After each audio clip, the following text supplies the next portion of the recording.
அஸ்ஸலாமு அலைக்கும் வரஹ்மத்துல்லாஹி வபரகாத்துஹு. பிஸ்மில்லா வல்ஹம்துலில்லா ஸலாத்து வஸ்ஸலாமு அலா அஷ்ரஃபி ரசூலில்லா வலா ஆலிஹி வஸஹ்பி அல் ஃபைஸீன் இப்ரித்துல்லா அம்மாபாத். இன்னைக்கு நாம் அல்லாஹு தாலா நமக்கு வழங்கிய நமது ரசூல் ஸல்லல்லாஹு அலைஹி வஸல்லம் அவர்கள் நமக்கு கற்றுத்தந்த ஒரு விஷயம். பலருக்கும் இதனுடைய சிறப்பு தெரிவது கிடையாது. நமக்கு இருக்கக்கூடிய அனைத்து பிரச்சனையும் வீட்டிற்குள் நுழையும் போது அதிகமானோர் சொல்லக்கூடிய ஒரு விஷயம், நிம்மதி இல்லை, சண்டையாக இருக்கிறது, பரக்கத் இல்லை, குடும்பத்தில் ஒரு ஈடுபாடு இல்லை, அந்த வீட்டில் இருக்கவே பிடிக்கல அப்படின்னு. இது அனைத்தையும் போக்கக்கூடிய விஷயமாக இந்த ஒரு அறிவிப்பு இருக்கிறது. ஒரு முறை ஜிப்ரல் அலைஹிஸ்ஸலாம் அவங்க வரக்கூடிய ஒரு சத்தம் கேட்கிறது. அந்த நேரத்தில் நமது ரசூல் ஸல்லல்லாஹு அலைஹி வஸல்லம் அதை பார்க்குறாங்க. அந்த நேரத்தில் ஒரு மலக்கு வராங்க. இதுவரை அந்த உலகில் வராத ஒரு மலக்கு வருகிறாங்க. அந்த மலக்கு வந்ததுமே நமது இறை தூதரிடம் சலாம் கூறுகிறது. சலாம் கூறிவிட்டு, அல்லாஹு தாலா உங்களுக்கு 2 பிரகாசத்தை, 2 வெளிச்சத்தை உங்களுக்கு வழங்கியிருக்கிறான், அதை நீங்கள் பெற்றுக்கொள்ளுங்கள் அப்படின்னு. இதை கேட்டவுடன் நமது இறை தூதருக்கு ஒரே மகிழ்ச்சியாக இருக்கிறாங்க. இன்னும் அந்த மலக்கு அவரிடம் கூறியது, இந்த 2 விஷயங்களை இறைவன் வேறு யாருக்குமே வழங்கியது கிடையாது அப்படின்னு. ரசூல் ஸல்லல்லாஹு அலைஹி வஸல்லம்க்கு ரொம்ப ஆச்சரியமாக இருந்தது, அது என்ன அப்படின்னு. அதே ஆச்சரியத்துடன் ரசூல் ஸல்லல்லாஹு அலைஹி வஸல்லம் அதை பற்றி கேட்டபோது, ஒன்று திருமறை குரானில் உள்ள ஃபாத்திஹா சூராவும், மற்றொன்று 2 வசனங்கள், திருமறை குரானில் உள்ள 2 வசனங்களை கற்றுக் கொடுத்தாங்களாம். அதாவது அல்லாஹு தாலா வானத்தையும் பூமியையும் உருவாக்குவதற்கு 2000 வருடத்திற்கு முன்னாடியே இறைவன் ஒரு ஏட்டை எழுதுகின்றான். அந்த ஏட்டில் இருக்கக்கூடிய 2 வசனத்தை கொண்டுதான் இந்த சூறாவை முடிக்கிறான். அதாவது திருமறை குரானில் முதல் சூறான ஃபாத்திஹாவும் இந்த 2 வசனமும் ஏட்டில் இருந்து நமக்கு கிடைத்திருக்கிறது. வேற எந்த நபிக்கும் இதை இறைவன் வழங்கியதில்லை. நபி ஸல்லல்லாஹு அலைஹி வஸல்லம் அவங்களுக்கும் அவர்களுடைய உம்மத்தி ஆகிய நமக்கும் தான் இது கிடைத்திருக்கிறது. இது இறைவனிடத்திலிருந்து நமக்கு கிடைத்த ஒரு பொக்கிஷமாகும். இதனுடைய முக்கிய சிறப்பு, இதை எந்த வீட்டில் 3 நாட்கள் இரவில் ஓதப்படுகின்றன அந்த வீடுகளில் ஷைத்தான் இருக்க மாட்டான், ஷைத்தான் தங்க மாட்டான். எந்த வீட்டில் தொடர்ந்து 3 நாட்கள் ஓதவில்லையோ அந்த வீட்டில் ஷைத்தான் தங்கி விடுவான், அவன் அங்கே தான் இருப்பான். நீங்களும் கற்று உங்கள் மனைவி பிள்ளைகளுக்கும் கற்றுக் கொடுங்கள் அப்படின்னு நமக்கு ஹதீஸ் வழியாக வந்த அறிவிப்பு கிடைத்த வசனங்கள். இஷா தொழுகை முடித்துவிட்டு தூங்குவதற்கு முன்னதாக நாம் இதனை ஓத வேண்டும். வீட்டில் ஷைத்தான் இருக்க மாட்டான். இப்போ ஒரு ஷைத்தான் ஒரு வீட்டில் இருக்கான்னா அந்த வீட்டில் நமக்கு நிம்மதியாக வாழ முடியாது. அந்த வீட்டில் எந்த பரக்கத்தும் இருக்காது. அந்த வீட்டில் எதுலேயுமே தோல்வியாக இருக்கும். அந்த வீட்டில் ரிஸ்க் வருவதற்கும் கடினமாக இருக்கும். அந்த வீட்டில் எந்த பரக்கத்தும் இருக்காது.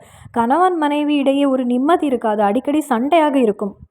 அதே போலவே ஷைத்தான் எப்போதுமே நமக்கு வேதனை தரக்கூடிய விஷயங்கள் தான் நடக்கணும் அப்படின்னு ஆசைப்படக்கூடியவன். நம்மளை எப்போவுமே ஹராமான விஷயங்களில் ஈடுபட செய்யக்கூடியவன். நீங்கள் இரவில் தூங்குவதற்கு முன்னதாக இந்த 2 வசனங்களை யார் ஓதுகிறாங்களோ அவங்களுக்கு அதுவே அவங்களுடைய வாழ்க்கையில் அனைத்திற்கும் போதுமானதாக இருக்கும் அப்படின்னு ஹதீஸ் இருக்கிறது. இந்த 2மே உங்களுக்கு தேவையான அனைத்து விஷயங்களையும் கொண்டு தரக்கூடியதாக இருக்கிறது. அப்போது தினமும் இதை நம்ம தவறாமல், அதாவது மறந்து கூட இதை ஓதாமல் நாம் எந்த ஒரு சூழ்நிலையிலையும் விட்டுவிடக்கூடாது. அல்லாஹு தஆலாவிடத்தில் நாம் எதை கேட்க வேண்டும், எதிலிருந்து பாதுகாவல் தேட வேண்டும் என்பதை கற்றுத்தரக்கூடிய 2 வசனங்களாகும். أعوذ بالله من الشيطان الرجيم بسم الله الرحمن الرحيم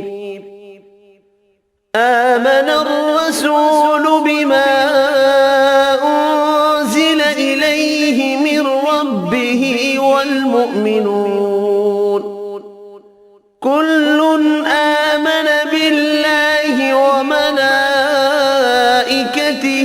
وكتبه ورسله لا نفرق بين أحد من رسله وقالوا سمعنا وأطعنا غفرانك ربنا وإليك المصير لا يكلف الله نفسا إلا وسعها لها ما كسبت وعليها ما اكتسبت ربنا لا تؤاخذنا إن نسينا أو أخطأنا ربنا ولا تحمل علينا إصرا كما حملته على الذين من قبلنا.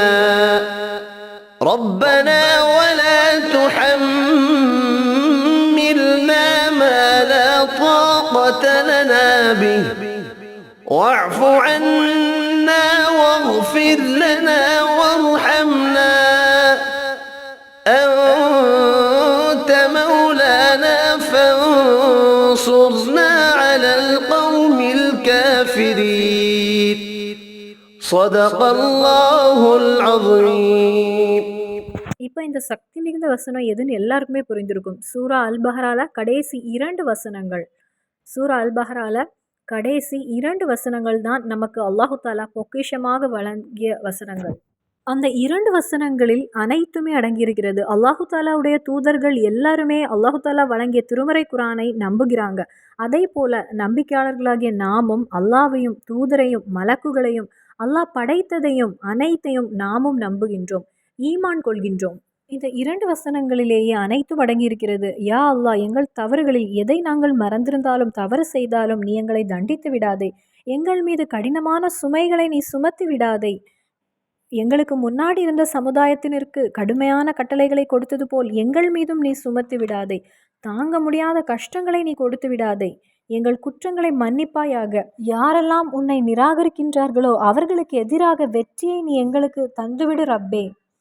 எந்த நபியையும் நாங்கள் நிராகரிக்கவில்லை. இன்னும் நீ என்ன சொல்கின்றாயோ திருமறை குரானில் அதை கேட்டு அதன் வழியில் நாங்கள் நடக்கின்றோம்.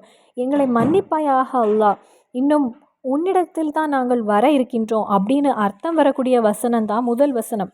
அல்லாஹ் தாலா எந்த ஒரு ஆத்மாவுக்கும் அதனுடைய தகுதிக்கு அதிகமான சோதனைகளை கொடுப்பது கிடையாது.